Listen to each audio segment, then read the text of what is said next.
Hey, my name's Anthony O'Connell. I'm a man with a high voice and a podcast. We do a Feast or Pass, Rate It 1 to Feast, great dining experiences, and more. Thank you so much for listening. This week's episode is a compilation of some of my favorite moments of 2020. Jeni of Jeni's Ice Cream talks persistence. Brandon Heron Food, big deal or no? Chimdi, celebratory meal when drafted into the NFL. Deirdre and her amazing meal in Greece. Nick has reasonable rules that must be met when he dines out. Josh eats strangers' food that they leave behind in restaurants. Max took acid and had lunch on a boat in Thailand. Maddie's mom found a finger in her fast food cheeseburger. Dan and I discuss if a restaurant should charge a customer that orders water and puts in their own Mio. Moses had two guests help him during a dinner rush. Brad talks about what separates Lion Cubs cookies from others. You gotta just jump in because you know what? Now everybody knows you're doing it, and you just got to keep going. Right? You have to keep going. You can't just like turn around. I think I similarly, like whenever I want to do something, whenever I'm like, deciding something, whether it's writing a book or making some project that's big, it's going to be all consuming.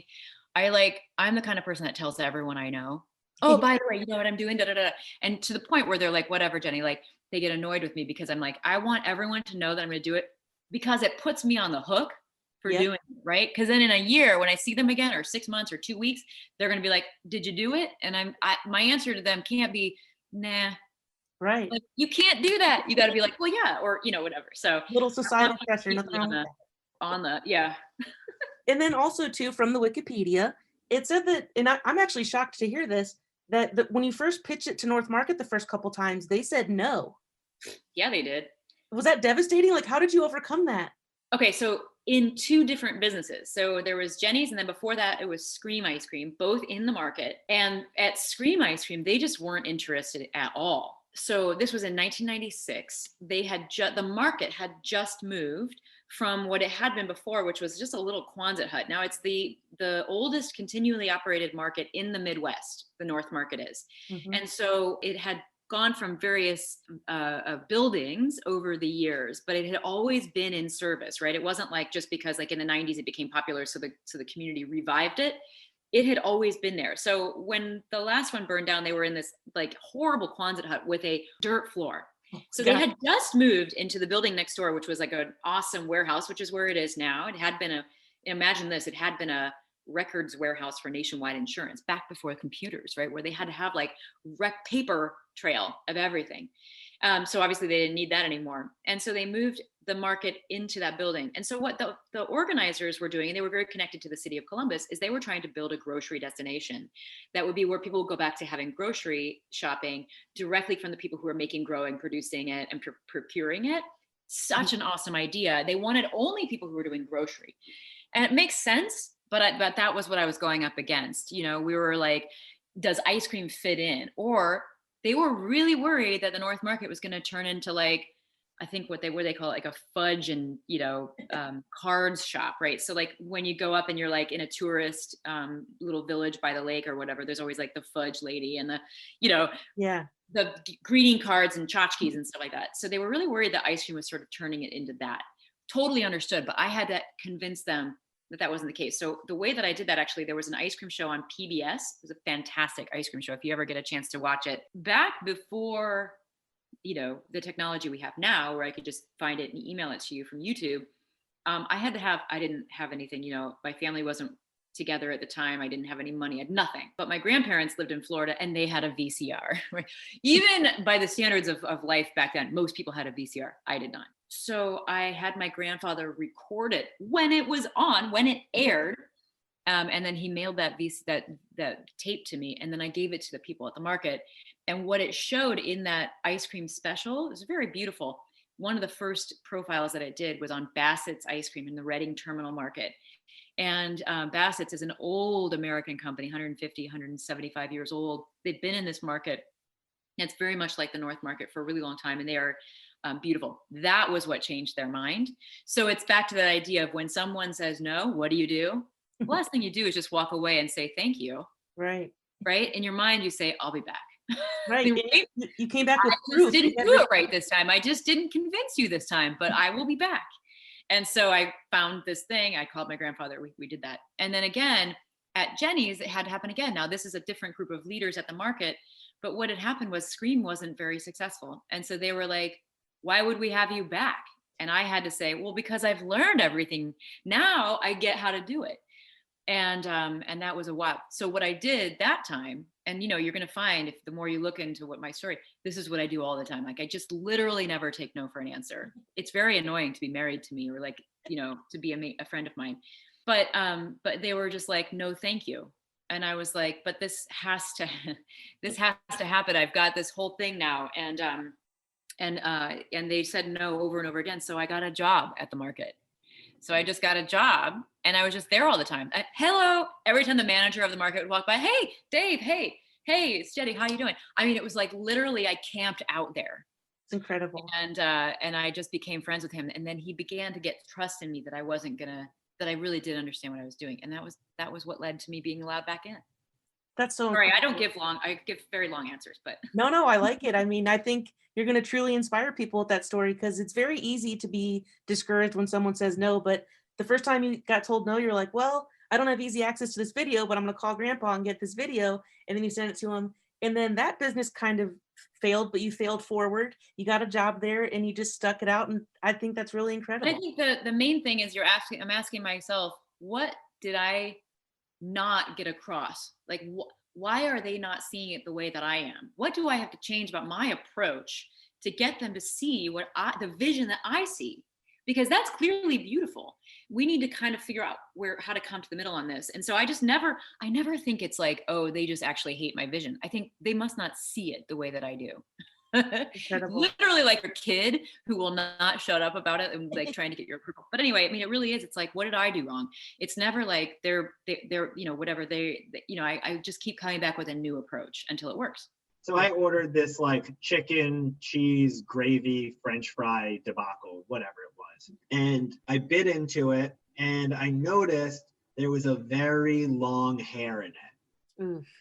And I was back interning off-site away from Gracefully, and I was like, this is disgusting. And I started like kind of gagging a little bit, and I was like, ugh, because like nasty. Yeah. And so I threw the hair away, and then I took most of the sandwich. I took the one bite back to Gracefully, and I said, could I have another sandwich? I found a very long hair in that one. And the guy behind the counter has very long hair. It was clearly his hair. And I said, I don't need my money back. I would just like another sandwich. And then the guy said, we'll do this for you, but next time bring the hair back with you. And I was like, you gotta be kidding me. He wanted evidence, I guess. Like, why would you make that up? That's insane. I think after thinking for a moment, the worst sandwich, the worst meal, Gracefully, and it shut down in New York. It closed maybe 6 months later. And here's the worst part. I had a punch card there where if you buy 10 sandwiches, you get one free. And I think that was like the 10th sandwich. Uh-huh. And so I got my punch card, and then to get my free 11th sandwich, by the time I came back there, the place was out of business. So I never got my free sandwich. Ugh, what a nightmare. Just bad all around. Here's my thing with hair, and I'm definitely not pro hair in food. I feel like if you're an adult, you've likely done some risque stuff, maybe a one-night stand or make out with a stranger. How is that less gross than a random innocent hair in your food? I think it's just because you don't expect it. It's something that you're not asking for. And I understand that like there are other situations that you get into, but like the two that you listed sound like something that like, after a couple drinks, sure, I'll say yes to this. And I did not say yes to the hair. The hair was an invasion of my good time. This was disgusting. And it was long. It was very long. And I was like, this shouldn't be touching gravy. I mean, the sandwich by itself was nasty. And I was like, why is it in here? Also, when you want a good sandwich while you're working as an intern getting paid $0, you're like, I'm taking a negative $10 loss on this 8-hour shift. Fair enough. At least let me have my 5 minutes of a good dinner. No, Nothing. that's fair. Just trash. Just a trash sandwich. I'm glad Gracefully's closed down. Boom. Good.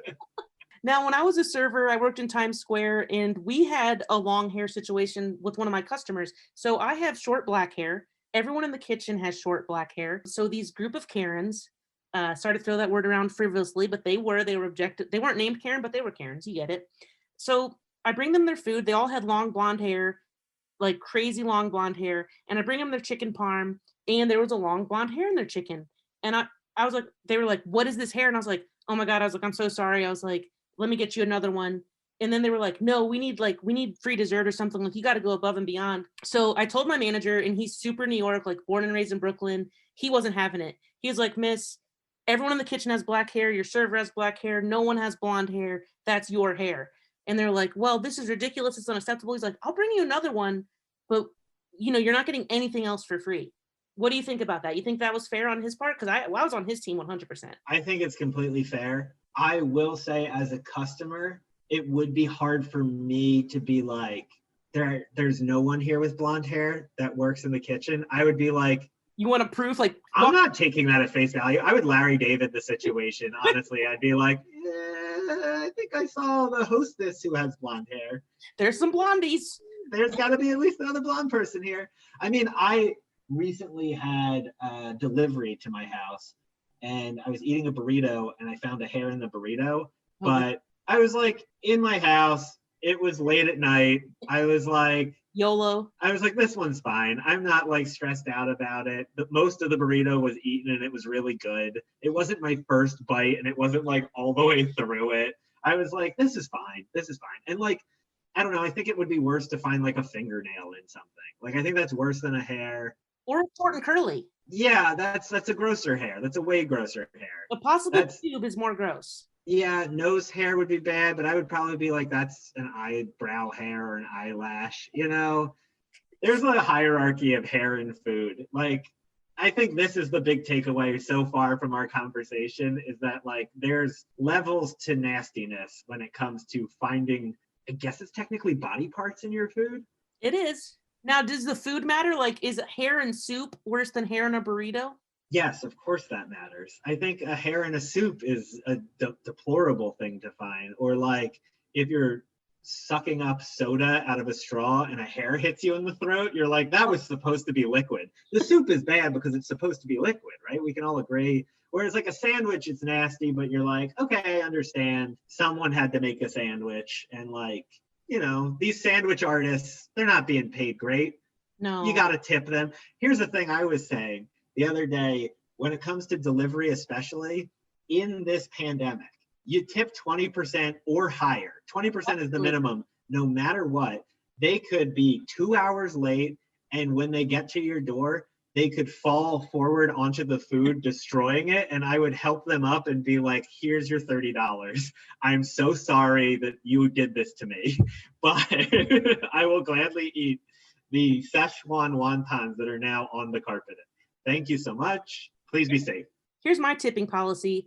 So I do 20% or more, but at least $5. So say 20% is $3.50. I round up to $5. Times are hard. That's fair. Yes. Give them a $5 spot. When you were drafted to the NFL, because you're a former NFL player, did you treat yourself to a special meal? Like, how did you celebrate food-wise? So what kind of happened with me is... Hey, just wanted to say thank you so much for listening so far. If you're liking it, please subscribe, tell a friend. If you're loving it, please give us a 5-star review. I watched the draft one day. I thought I was going to get drafted one day. Didn't happen. The next day the draft came on, I went to my sister's graduation, and we went out to eat after the graduation, actually. So it was like the graduation, post-graduation, like dinner. And that's when I got the call that I was being drafted to the Oakland Raiders. So after that, I think I forgot everything. So I don't even remember where we were at, what I was eating. I'm not sure. I don't even know if it was good or not. So do you think it was because you were just like so excited and so blown away, like you couldn't, like it was just like almost like a dream state? Yeah. So it was two feelings. So first, I was so nervous, and because the draft, you really don't have any control over who or when you get drafted. So I was nervous going, that day, and then after getting drafted, now I'm just excited, So yeah, I don't remember much outside of my sister graduating and me getting a call saying I was drafted. Now, do you remember, were you a little bit grumpy at your sister's hang? Because I feel like if I were in your shoes, I would be feeling a little salty. Like I was expecting to be drafted and then I wasn't. And then I got to go to a family function. And of course, like I'm a big family guy. I love my sister, whatever. But it would be hard for me not to be feeling a little grumpy. Well, we had planned to go to the graduation that day. The expectation was that I would get drafted the day before.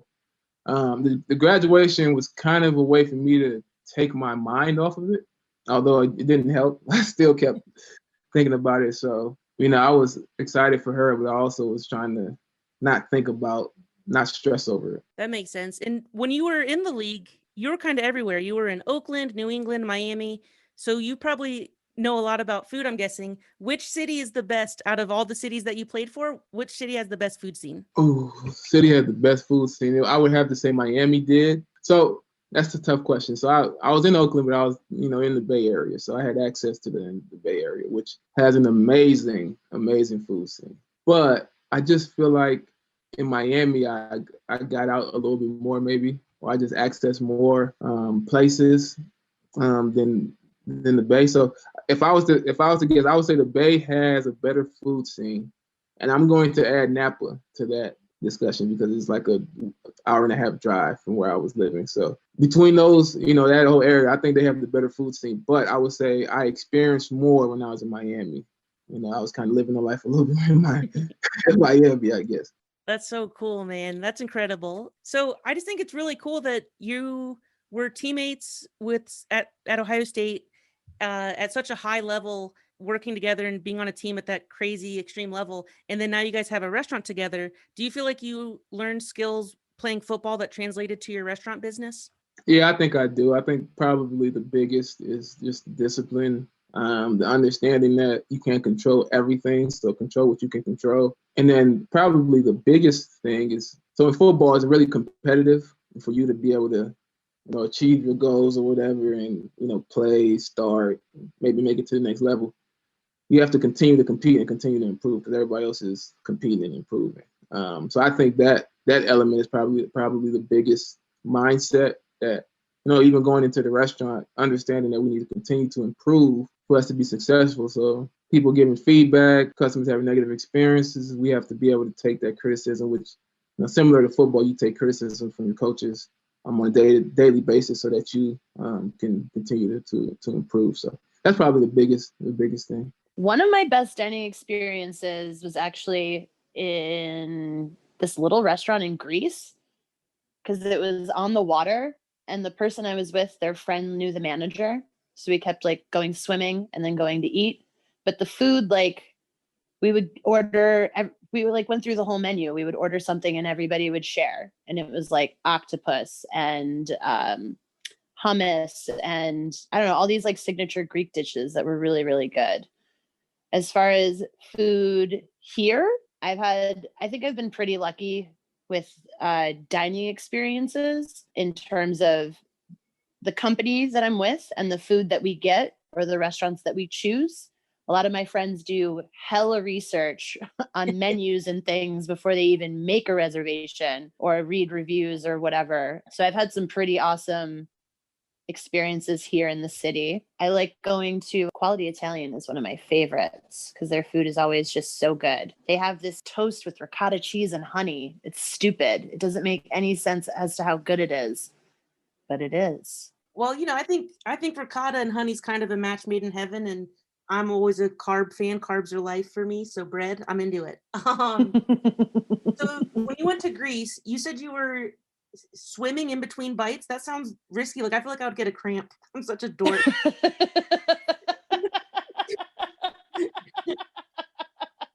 I waited 1 hour after each plate was served. It's funny. I don't even know if that's true or an old myth or something, but I'm just such a dork. I feel like you and your friends were probably all cool and attractive and just snacking and, ooh, that's good. Well, it helps that I think I drank 20 Aperol spritzes. So I was like, cramps be damned, I'm getting in this water.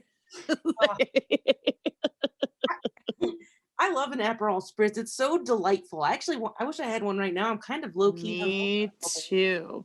Oh. Well, I don't have a drinking problem, but today's my Saturday. So Anthony, it's a Thursday. Good Lord. But my days off are Thursday, Friday. So that's why I bought a 6-pack of beer, but then I also bought whiskey. And I was like, the whiskey. What kind of whiskey and what kind of beer? So I went to the grocery store, and quick side note, I got to give a shout out to the grocery stores in the Midwest. I'm obsessed. They're huge. They're massive. They're like Walmart. Can you walk down the aisle and someone else can walk down the aisle coming towards you and there's just space for everyone and their carts? Yes, of course. And we're fat out here. We're fat out here in the Midwest, and 2 carts can fit comfortably, maybe 2.5 really, but Oh, now you're bragging. It's the lap of luxury, Deirdre. But I did a mix pack, six pack, mix pack, mix pack, six pack. There you go. So I got like a couple IPAs and a couple like fruity fun ones.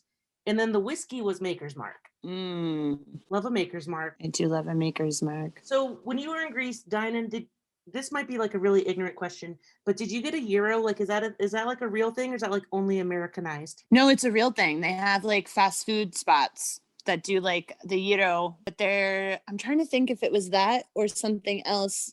And there's French fries in it. Oh, hell yeah. I'm on board with that. We'll throw a little feta on top. What's better than feta? Yeah. Oh, that nothing is better than feta. So it was like if I remember correctly, it was like all the regular stuff that goes in a gyro, and then there's French fries in the sandwich, in the pita, which I thought was awesome. Yeah, I'm fully on board for that. That reminds me of like the Pittsburgh sandwich with the coleslaw, the French fries, and the burger. Yeah. I've never had one. It's actually, I don't know, I forget the name of the restaurant, but it's actually very mediocre. I was disappointed in it. Oh, man. I leave restaurants a lot if I don't like how it started. This is because everything is like a canary in the coal. I have like 8 canaries in a coal mine I send in. I go in, I must be greeted right away. You must acknowledge that I'm there. And that must happen in the first minute. And then you must give me a menu when you sit me down. I don't want to be sitting there and nothing's happening. I also need the waiter to come over and greet me with the water right away. I just left a couple of days ago. I left a sports bar. We got there and it took maybe 10 minutes to be greeted. That's insane. Yeah, but we were out of town and there weren't any options, and there was a Cowboys game on, and that's my team because I was born in Texas. So we were going there. There was no option. And then finally they sat us, and then another 5 minutes passed while I watched them just play with their kids in the other room where the bar, because everyone had to sit outside and they were inside. And like they were just like chatting, and our waiter was just like behind the bar, like making drinks for I don't even know who. There was only 2 other tables there. It was absolutely insane, and I just got up and I walked away. But as important as that is like the importance of getting my appetizer and my entree separately and in the right order. It almost never happens. Dude, I was just say sometimes I'll order the appetizers and I won't give them my entree order. If I don't trust the server, I'll only give apps, and then once I get the apps, then I'll order my main. I love this move. I've employed it myself. But then I've always got my girlfriend there just being like, don't do that. Just do it. It's embarrassing. Huh?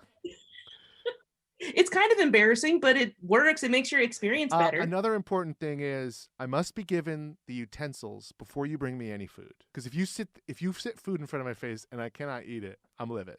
And just these things like I have so many rules that it sounds insane, but none of them are insane.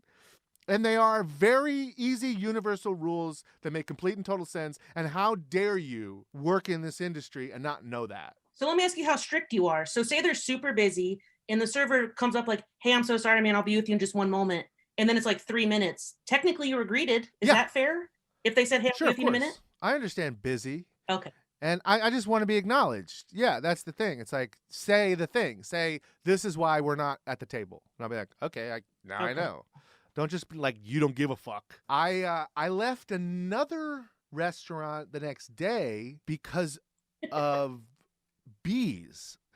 We were in Solvang, California, which is this like weird Danish town that's just for like tourists or whatever.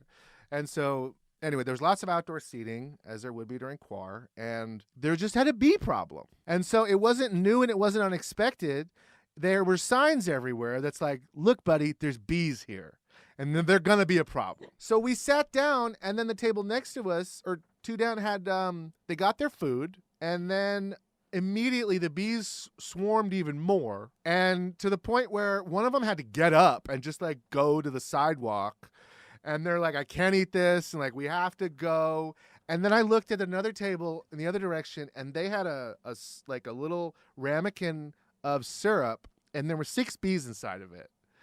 And I turned to Lyra and my I was like, God. I can't stay here. By the way, we waited for like 20 minutes for a table. This place is packed. Oh my God. It's the #1 breakfast place in Solvang, you know. And honestly, the food looked fucking incredible. But I was just like, we can't. We'd already gotten our coffees, but I was like, and we put in our order. But when I saw that ramekin of syrup, I was just like, I'm not cool enough. You know, I can't handle this. Nick Turner can't handle it. All these people, they can handle it, but not me. And so we left. That's very reasonable. You don't want bees in your food. I think that's I a don't fair. want bees in my food, Anthony. Oh my gosh, dude. That's crazy, man. I do get full of rage when I get ignored. So I totally get you. I totally feel you on the acknowledge me. Just say hello. I'll Yeah. be with you in a minute. And especially like, I don't know about you, but I'm a pretty big drinker. I hate when my drink is gone, say it's a beer, mixed drink, whatever, and they don't even offer me another one. I'm like, you could have made more money. I could have had more booze. Like everyone's winning, but you didn't do your job. So now I'm thirsty. Yeah, that's funny. I also get upset the opposite way, where I have a half a glass of beer, and then they ask me if I want more. I'm like, do I need to say I have beer? You know I have the beer. And then if they come back like another time, they're like, did you want more beer? And I'm like, I'm still not done with it. I'm like, buddy, you gotta back off. I'll tell you about the beer. So, Who would you say, which city has worse service? New York hipsters or like a LA hipster place? Like, is it different? well, that's tough because I made the transition when the restaurant industry was transitioning to counter service. And I hate counter service because I do too. they don't do it. They're not doing anything. And then And you they still put flip tip. the thing around and they're like waiting for their tip. And I'm like, buddy, I ordered food and you gave it to me. And that's it. So, and I Right. don't have as much shame as other people. And so I always like make the joke, like, especially at a coffee place where it's like, I didn't order a frappa latte. I ordered you pulling down a lever for 4 seconds and putting it back up and you handed it to me. Yeah. I'm not giving you a tip. And so sometimes it's just funny to be like, they flip it around and then you just like flip it back, flip it back to them. You know what I find disrespectful, at least here in Columbus, a lot of these counter services, the tip starts at 20%. So it'll be 20%, 25%, 30%. I'm like, this is utter madness. Like, I had to walk to the counter, you know what I'm saying? Like, you bring me my food, but like starting at 20, this seems crazy. It's so insulting. I hate tipping. Other people's food at a restaurant that has been left behind, feast or pass? Oh, we're diving right into this. You're just feast, absolutely. Yeah, Vulture Boys, stand up. That's I just don't like to see food go to waste. And this, I don't even remember where it necessarily started, but like it was probably just out at a bar that someone left like half a pizza behind, and like they haven't touched it. Like this pizza is just sitting here. It's just begging to like they left, they're gone, they're not eating it, and like it's just sitting there. And I'm probably a drink or so in at this point, a couple, and then I'm like, you know what, I want that leftover pizza. And then that gave the birth to vulturing, my vulturing habits of like things that like it's it's stuff that it's like not like a half-eaten sandwich. I'm not a total animal, but like things like nachos, pizza, French fries, like finger foods where it's like this hasn't been like touched or like this molested by someone else's hands at this point. And yeah, it's like I'm just gonna dive in. First of all, I'm cheap as hell, so I'm just like, yeah, like why would I pay for food when someone else is just gonna leave this behind? But then also, like, it just keeps up my immune system. I never get sick because I eat other people's trash. Like this is it. Like this is, and at this point too, it's like my friends like now this instigate it. They're like, hey Josh, like yeah, there's some cold chips over here, and it's just like if it's chips, like all right, I'll probably take a couple. It won't be my favorite, but yeah, definitely like a nacho or a pizza. Now I've got like other friends on it too, and when I said Vulture Boys, when me and my buddies are like we're out at like a bar or something like that, and someone finds something, we know because we'll start. One of us will start making these cawing noises, which I don't even know if vultures caw. Like, we're just, As far as I'm concerned, they do. Bar. Yeah. I mean, they're birds, so I assume they do some. But yeah, we'll hear one of us start going, ah, ah. And like you'll see the rest of us like meerkats like popping our heads up like above like dirt as we just like look up and like we're just looking around to find out where the call was, because we know he found something. Someone found a pizza. So now that you have this reputation of feasting on refuse, are there ever times where you're not really feeling it, but you feel like you have a reputation to uphold? So you're like, I don't really want that nacho, but the gang needs me to do it, so I'm gonna chomp on this nacho. Yeah, that's absolutely, because it's reached a point where it's like, oh, this is just a bit now, and it's like I need to commit to the bit, and if I don't do this, people are going to be disappointed because they'll be like, oh, I had an opportunity to see Josh eat trash, and I didn't do it. Like I think probably probably not the smartest move on my part, but there was like that week in like March where it was like between like where COVID was definitely becoming a thing and they kind of started to shut stuff down, but it wasn't like total shutdown yet where it's like kind of like where we are. But like there was that week where it was like some stuff was still allowed. I remember I went to a comedy show at a bar like during that 1 week, and like my buddy Ed found like half of a pizza that someone left behind. And this was at the point where it's like, all right, I probably shouldn't be eating people's leftovers right now. COVID is a thing. It's exactly. Yeah, like this is these are dangerous times. I left it alone probably like 45 minutes until like the hunger struck, and I'm like, you know what? I want to slice this pizza. It wasn't even that good either. I forget, like it was weird. It was like jalapenos and pineapple. Like it was kind of odd, but I ate it. And I'm still here, so. When I think about it, it sounds insane, but when I hear you talk about it, it makes so much sense because you said you're cheap, so boom, you're saving money, and then also you're stopping waste, which I think is great. People hate waste, and you're stopping that, and it's a bit. I feel like it's 3 for 3. I'm not going to start doing it, but I'm tempted. It's the three-peat, baby. So next thing I like to do is we rate things 1 to feast. It's like a 1 to 5 scale, but we say feast for branding reasons. How about Chipotle? 1 to feast. I'll say like a 4. I remember like when Chipotle first started, and it's like, oh my god, like this is like a Subway kind of thing where you just build your stuff, and it was like cool. And like now it's like it's there, and like it's not my top choice, and but it's kind of fallen off a little bit. I do agree. In the past couple years, I don't know if my palate's improved and or Chipotle's fallen off a bit, but for me, it's definitely used to be a hard feast, but now I'd say probably 3.5 to a 4, probably for me. Do you do a bowl or a burrito? I usually do the bowl. Although, see, I said that like last time I went, like some months ago, I got like an actual burrito, and like it was like the special thing because I had not had a burrito there in so long.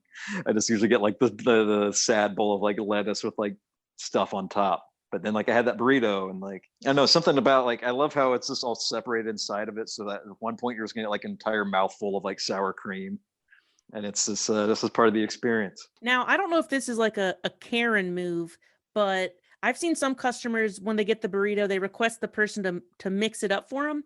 I'm too anxious to pull that off, but what do you think about that? You think that would taste better, or do you like it where it's like a bite full of rice and then a bite full of protein? Do you like it separate, or would you think mixed would be better? I would say the mix would probably be better, but yeah, I'm like you. I would never ask. So like I feel like I'm enough of a burden on people just by like being around them, like let alone asking anybody to do something for me. In Thailand, Will and I decided to take a day-long boat tour, kind of around Phang Nga Bay and around the cool islands, and we were gonna go swimming, and we were gonna paddle some kayaks through some caves and all kinds of groovy stuff. So naturally, that was the ideal day to take the LSD that I brought with me. Oh, God. So we got all situated, got our sunscreen on, got our life vests on, and I dropped that acid, and we started cruising around, and it was a good decision. On the boat, they provided lunch, and they cooked it up on the boat. Like the downstairs of the boat was like a whole kitchen area, kind of one of those big boxy houseboat looking things, And they cooked up this meal that in my acid-addled state, I was a little like hesitant to eat. I wasn't really feeling hungry or whatever. But Will, luckily, is like, well, first of all, you have to eat. This is gonna be a long ass day. And second of all, this meal is incredible.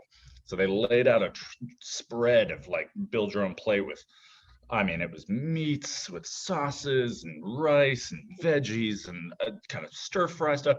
I don't even know what all was in there. I don't even know half the ingredients, but it was to this day one of the best meals I've ever had. And I don't know if it's just because the ingredients were so damn fresh, if it's because they made it downstairs, if they just used the right blend of spices, if it paired well with LSD, you know, I don't know if you can say that on a menu, but it to this day, like I remember the flavors, I remember the sensations in my mouth, the mouthfeel, you know. Ooh. Now, I'm picturing like a small little like shanty boat. Was this like a fancy boat or like kind of like a sketchy boat? No, you're totally right. Totally sketchy boat, totally like touristy, trappy sort of tour guides, you know, who are hustling us with like bar tricks and trivia, you know. That's awesome. But the views were probably amazing, right? You're out on a river, just floating, chilling. Incredible. I mean, with or without hallucinogen pumping through my veins, it was an incredible trip, you know. That's amazing. Hey, pun intended, huh? Incredible trip. Hey, matche. That's great. Now let's go the other way. Do you have a worse dining experience? This one was harder for me. I don't have that many from like a bad waiter. I don't think, like, nothing really popped into my mind. There was one time when you and I went to a bar. We were walking around, bar hopping or whatever, talking about a project, and we walked into that bar. I think it was like downtown or something. With the guy ignoring us? Yeah, we just went totally unacknowledged by the staff, and we're like, I get it's a slow bar, I get that's kind of the vibe or whatever, you're talking to your regular or whatever, but at least like wave, you know. Yeah, that's fair. And we stood there for 15 or 20 minutes just I mean, gassing each other up, anger style, you know, like this place, fuck that guy. It's interesting when I asked you about the bad dining experiences and you jump to service, does that mean that you're not a very picky eater? Because I feel like a lot of people are like, oh, the food was disgusting or whatever, but you mentioned the service, so you're more of like a service guy? I cannot remember the last time I had a meal where I thought it was disgusting. You know, I eat everything. I eat it all. Fair enough. And I do tend to seek out things that I know that I like, or at least ingredients combinations that I know I appreciate. But no, I can't think of a time. Actually, I can think of a time. One time I sent it back was when I was a kid at home and my dad made me cinnamon toast. And you're like, Dad, you didn't do it. You missed out. This one's the L. He toasted it up right. I saw him make it. And then I took a bite and it was wrong and it was bad. And I couldn't figure it out. My dad was just frustrated. He's on his way to work. He's like, just eat the damn thing, blah, blah, blah. Turns out he didn't use cinnamon and sugar. He grabs the other Tupperware full of coffee grounds. Dude, that's hilarious. You know, I have a French toast story too. When I was a kid, my mom's an amazing cook, but one time she made shitty French toast and I just refused to eat it. And she's like, well, you're not leaving the table till you eat it. So what I decided to do was smush it between my hands to where it was literally unedible. I just kept smushing it, and it's like going through my fingers. It was just too slimy. It was undercooked. And so I was like, I'm not gonna eat this. I made a mess of it. So I got sent to my room for that one. But Sure, as you do when you squish toast. You know, sometimes I'm a pretty nice guy, but sometimes you get rage and you just got to smash some toast. Sometimes you just got to smash some toast. I'm going to put that on a shirt for you. Dude, it's on the Patreon. Me smushing toast is on the Patreon. It's a weird fetish. People love it. One through feast this story. I was driving this morning and had a flashback to being like 4 years old, and we were in the Sydney Walmart, and I don't know if they still have the McDonald's there, but they did at the time, and we were on our way out and got some food. We're sitting down and suddenly my mom like closes her Big Mac and like just like wraps it up and has just this look of death on her face. We were like, Mom, what's going on? And she like can't talk, but she did tell us to stop eating. Thank you, Mom, for that guidance. Somebody had like cut part of their thumb, and there was like a sliver of a thumb in her hamburger. Oh my God. And being so young, I have to wonder, like, what did that do to me? So did your mom call the McDonald's and complain, or she's just such a sweet lady she forgot about it? So I think she like told them because she was like, so yeah, you need to know like somebody is actively like bleeding flesh in this, and they were apologetic and are like, oh, we can get you a new one, and she's like, I don't want a new one. Get this person a finger back. Jesus Christ. It's so gross, and it's so gross that I even was wondering, like, did I make that up? You know, like in my head, and I'm 95% sure that it happened. 95%. You can confirm with your mom, like, this very well could have been a nightmare you had as a child. Like, Right. I was hoping maybe you talked to, because I'm wondering, like, did you see fingernail? Was it just like a little part of skin? He did not show us. And I don't think, like, it was not significant. I definitely am not picturing a, like, they cut off a whole thumb. It's, you know, it was all skin, muscle, blood, whatever. No bone, no nail. Still horrible. It's bonus protein. Your mom sounds like a Karen. No, I'm kidding. Yeah. Oh, God. I'll have to ask her about it. You know what's funny is so far all of my guests have been super chill, and I think I booked super chill people. I feel like in order to get some really bad dining experiences, I might need a Karen. Maybe a Karen would be a good thing. That's actually a good point. If I meet any, I'll send them your way. No, I feel like they, you know, I say one wrong thing on the podcast, like, let me talk to your manager. I'm like, I'm my own manager. Did you ever have any, and I'm sorry if you've already talked about this on like other podcasts or videos, but what about whenever you were a server at like in Times Square, what was your worst Karen experience? We had this one couple, they were an Eastern European Karen variety. Karens can be anything, by the way. I don't know if anyone knows that. Quick side note, people are like, it's racist. I'm like, no, everyone's a Karen. Every type of person can be rude and demanding, whatever. But I had this Eastern European family, and they come in, and I have really good server radar. Like, I can tell if someone's going to be a problem. And these people were just very particular. They had super specific everything, right? So they ordered a porterhouse, which is $130. It's like it's meant for sharing, big, huge porterhouse. And so I made sure to say, what's the temperature, whatever. So I rang it in. As soon as the steak hit the table, I went over and checked, and if everything was fine, they're like, yeah, it's great. First bite, I do a verbal quality check. Hey, how's the steak? They're like, oh, it's amazing. Everything's good. Then when the check comes, they're like, we're not paying for the steak. This is bullshit. I'm like, what? Excuse me? And they're like, the steak was horrible. The service was horrible. You never checked on us. And so she has to talk to my manager. And this is like such a New York moment. He goes up to me. He's like, you're not getting anything for free. And she's like, what? And he's like, I'm the general manager. I saw him. He was taking care of you guys. Everything was great. And the look of horror on her face, because she was just expecting free steak and she didn't get it. And obviously they didn't tip me, but it was worth it to see the look. Because she had the haircut and everything. She had like the short hair and all that. And she wanted to talk to my manager. And it was so satisfying to watch him just have my back. It was so dope. I loved it. I was going to say, like, you probably felt so protected by your manager. Like, I did. Well, we were very lucky because we didn't need customers. Like, we were the third busiest restaurant in the whole country. So we could kind of talk crazy to people. So yeah, I mean, I feel like that's the pod. Maddie, I think we did the darn thing. So I will say this.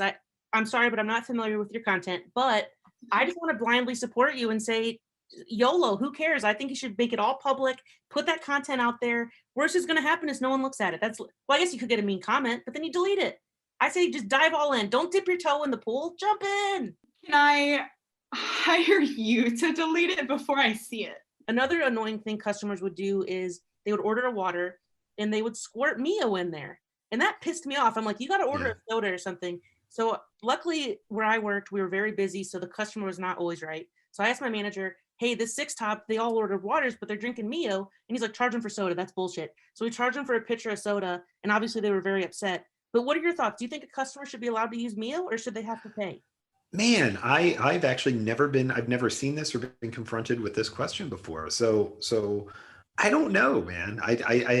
My gut is actually, I kind of think no, but I get it from the restaurant perspective. You know, I mean, I guess I would argue you're not, you know, it's their Mio, you know, it's not the restaurants. So, you know, I get how it's shitty. I don't think I would do it, but a 2 liter of soda, is that different? If I bring a 2 liter of Coke, is that different? Yeah, that's definitely different because, well, I mean, yeah, I guess, right. This is interesting. I'd never thought about this, right? Because you're right. You wouldn't bring a 2 liter. You wouldn't bring your own drink into a restaurant. Right.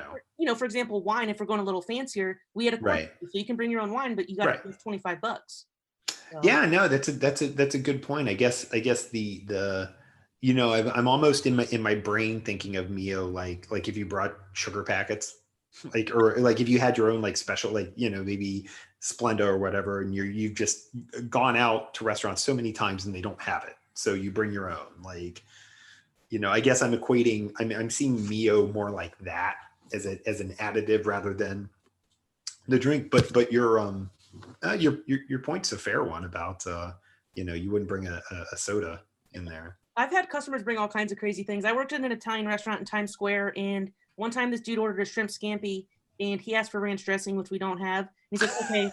He goes, no, don't worry, I got it. And he pulled it out of his backpack and just smothered his shrimp scampi and ranch. And I was like, I'm not even going to fight you on that one, dude. That's hilarious.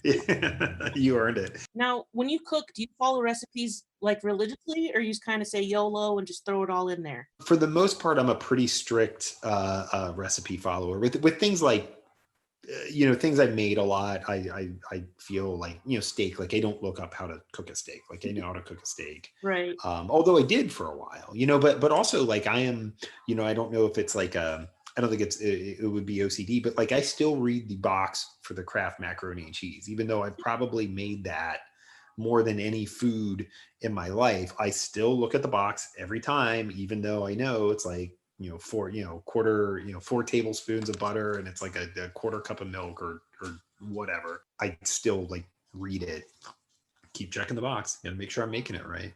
I just buy the fancy, the Super Millionaire. The cheese is already made. It's in that little packet. And you just cheese out. That's Velveeta. The Velveeta fills with cheese. I'm very fancy. Upper feast, baby. I will tell you one of my favorite things to make, and it could only barely qualify as cooking, but I've been making it since college, and it's one of the most satisfying things that I make. And it's just taking the dry ramen noodles and making them, boiling them up, but also making like Campbell's soup, just like cream of chicken or cream of mushroom usually. And I like the creamy ramen noodles. And instead of doing the water-based broth, I put the noodles in the soup and I put the spice packet in the soup and I mix it up, and it takes me like 10 minutes and it is so stupidly satisfying to me. And it's just literally a can of soup and a packet of ramen. That sounds really good. My fancy ramen, what I do is I just cook the ramen like normal, throw an egg in there, get that egg cooked, and then just add butter. And sometimes I'll put cheese, but usually just butter and an egg, I feel like churches it up enough. You seem very chill. Do you ever rage? Oh yeah. Not with like cooking. Okay. So just with life in general, maybe, but not in the kitchen. So I am usually, my role in the relationship here is sous chef. My wife really enjoys to cook, really enjoys cooking, and does the most of the hard work, but I will often be in the kitchen helping chop, shred cheese, things like that. Okay. And then, so if someone were to come to Columbus for the first time, or maybe they live in Columbus, but they're not a foodie, what 3 restaurants would you say they have to try? The first one that popped to mind, I would say Ray Ray's. Delicious. Certainly,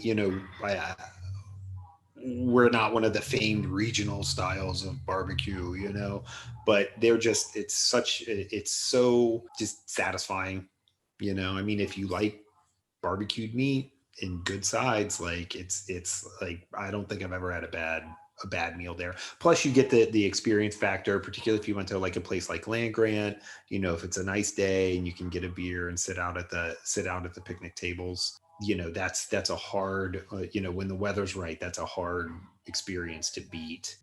It felt like all of Bexley was in our restaurant.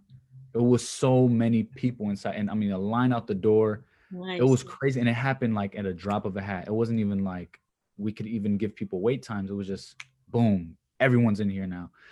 I go into the kitchen and it's just chaos. At that time we had like 5 or 6 people in the kitchen. We were highly staffed, and our head chef just couldn't handle it. And he was just left the kitchen. He would come back in the kitchen, just sit in the walk-in because he was just sweating so much. He couldn't handle it. And so we were trying to help him, like, yo, hey, what do you need? What can we do? How do we get tickets all across the line? That ticket printer was just print. I was like, wow. But for some reason, me, my mother, and then our general manager at the time, we had just a different resolve. We just felt calm, even though it was a lot of chaos. I don't know if we just had to put on a face or what it was, but for some reason, us 3, we just had it down. I told our general manager, please go into the kitchen, help him out.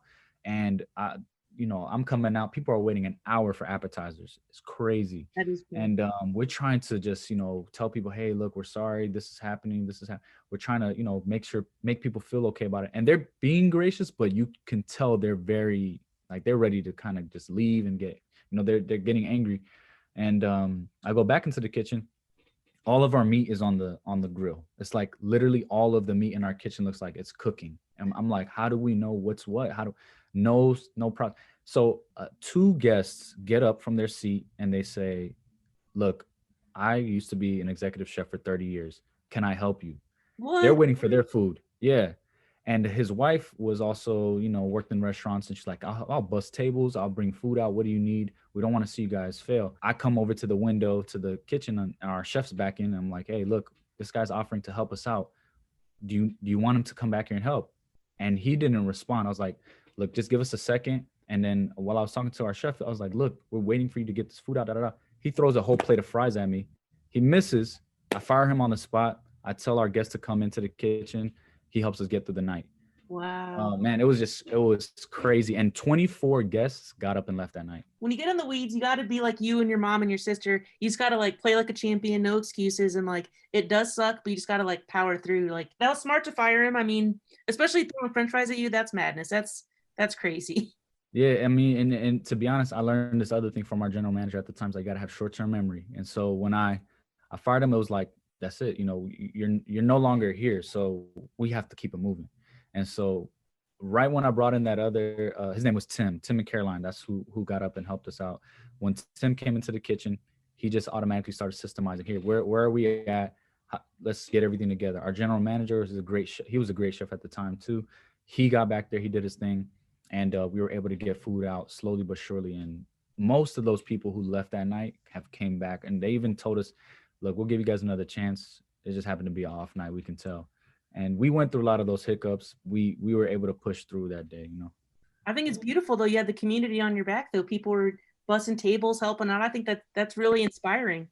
Yeah, man. It's something that we can't even ask for. We're just grateful for it, So now I guess I like to just do a thing called rate it 1 to feast, where it's like a scale of 1 to 5, but instead of 5, we say feast. Hawaiian pizza. I've never had Hawaiian pizza.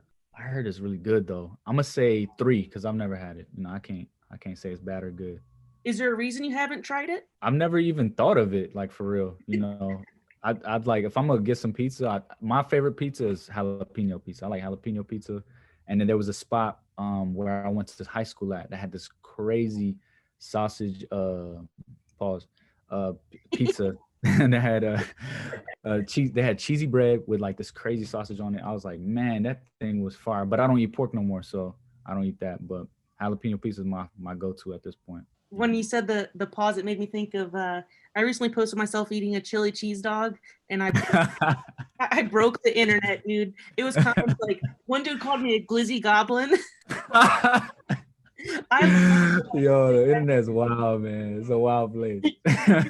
And like, it was so funny that someone actually DM'd me. I don't even know this person. They reached out and sent me a DM, and they're like, hey, just so you know, they're making fun of you. And I was like, oh, dude, I don't care. They're still commenting. They're giving me a boost. I don't care. Like, I know, right? It don't matter. It's all good, That's funny, though. You got to laugh at that, Okay, so let's get back into cookie time. I'm down. What would you say separates your cookie from any other cookie that someone could get in Columbus? If we're talking about the cookie, right? Yep.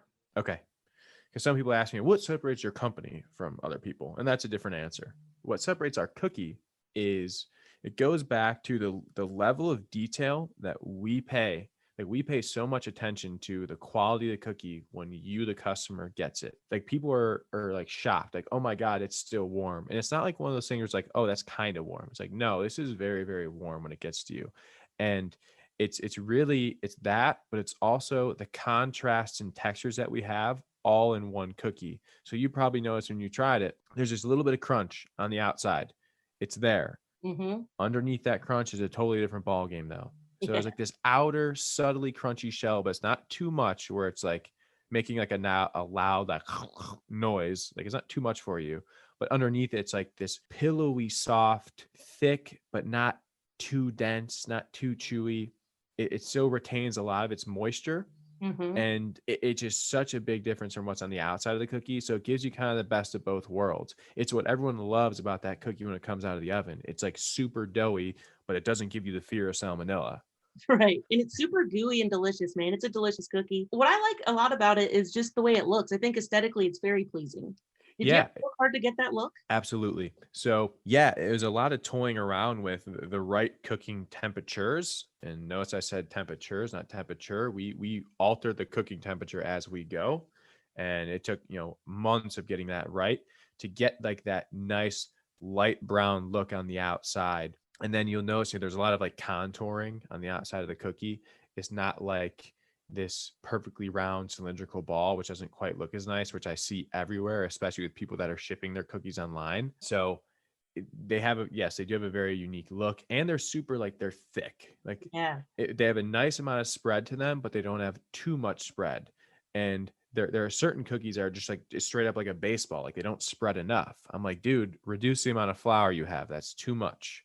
So from a lot of toying around, we got to look kind of just right. Now I'm going to go ahead and ask you the question you thought is, what separates your company from other companies? I think that's a great question. From a company, it's like, okay, what do we represent to people and what makes us stick out? And I think if you point to like the Indiegogo campaign we just ran, where we hit our goal in 30 hours, we were at 90% of our goal within the first 12 hours. Well, what's that evidence of? That's evidence of a really, really strong and loyal following. How do you build that? You have to build a genuine connection with people. And so that's what I think makes our company different, is that's one of our values. That's all of our employees share it. I think all of our customers know it, is we go out of our way to have a connection with people. You hear the term engagement, like you need to create engagement. Well, I say screw engagement. Let's create a connection with people. And we do that in a lot of different ways. We create connections with people. We listen to them. They know we listen to them. They know that we're essentially an open door. They can always talk to us. We're extremely responsive on social media, which is for who our customer is. That's our main customer service channel, is social media. And it's not like these bullshit canned responses. Like, where each person's question or conversation is unique, and we'll respond to that in its own unique way that it deserves. It's not just some typed up response that we have ready to go, which I think too many companies do. Right. It's incredible. Like, when I saw you, when you put your Indiegogo campaign and it like blew up instantly, like it genuinely warmed my heart that people love you, dude. Like they think you're so great. And like so many Columbus content creators, I don't really want to call them food bloggers because most of them don't have food blogs, but so many Columbus content creators loved you and supported you. And like, how good did that make you feel, man? Yeah, well, it made me feel great. And a lot of it was, I had relationships with a lot of these bloggers going into the campaign, and when I reached out to them to help out, they were very receptive. They worked with me, and they did an awesome job in promoting it. I think they know how thankful I am for their help. I don't think they wouldn't have helped us if they didn't feel like what we were doing was unique, and if there wasn't some type of good cause underlying the company. That there's a group of people that are actually trying to do really good and have been working really, really hard to make people happy. Hey, thank you so much for listening to the Clip Show. I think that was really fun. A casual little best of 2020. I really appreciate you listening. And if you like the show, please tell a friend. And if you haven't already, give us a 5-star review. I think it helps. I've heard different things. Some people say it helps. Some people say it doesn't help. I would like it. So it helps me. If you want to give me a 5-star review, it helps me. So do it, please.